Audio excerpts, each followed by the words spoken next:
waaw waaye gën a mel ni xaaral soxna si naka mu yaa am jàpp non soxna si yow da nga rafet xoolal bu ma la gisee ba léegi ba léegi mënu ma gis lu mel nii Sénégal est-ce que amati na lu mel nii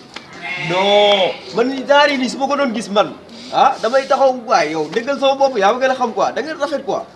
tu sais quoi xam nga ni ñuy def léegi da nga may jéem a jox sa adresse pour ma mun koo xam quoi pour samedi ñu xaw a génn tuuti quoi daf may neex quoi léegi waaw jox ma sa nim pour en cas ñu mun a kii quoi ñu mun a déggoo quoi waaw ok wooy ma après naa la woo quoi tu sais que man El Hadj Diouf xam nga El Hadj Diouf El Hadj Diouf muy politique sama père la moom moo ma jur quoi sama père la waaw waaw garaawul affaire dañ gën a déggoo xam nga man ay seg laay joxe quoi sama seg bi ginnaaw moom affaire dinañ déggoo. waaw merci.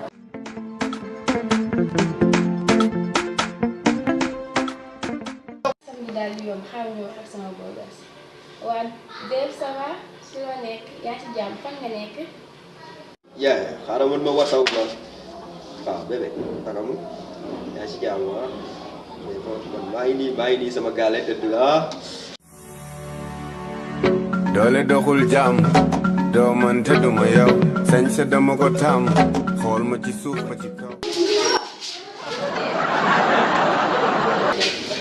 yaa bis booy daaneel sax nii xoolal maa am benn booy bool nii booy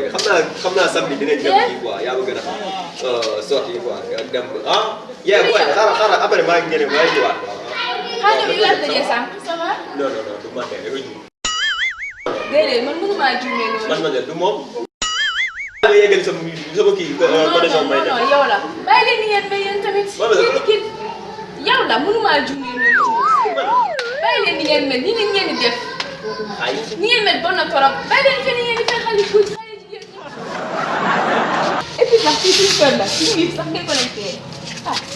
man nag def naa lépp di doxaan kër goo xamante ni foofu ngay connecté wu saa yi ni moom xanaa sama connexion moom fii lay yem de waaye man dinaa bàyyi loolu yi ci waay sa aras lañu boole ñaari ruu yi àdduna du woon tukki te gisew ñu ba noppi benn place ñu bënn sama ruu yi nekku demoo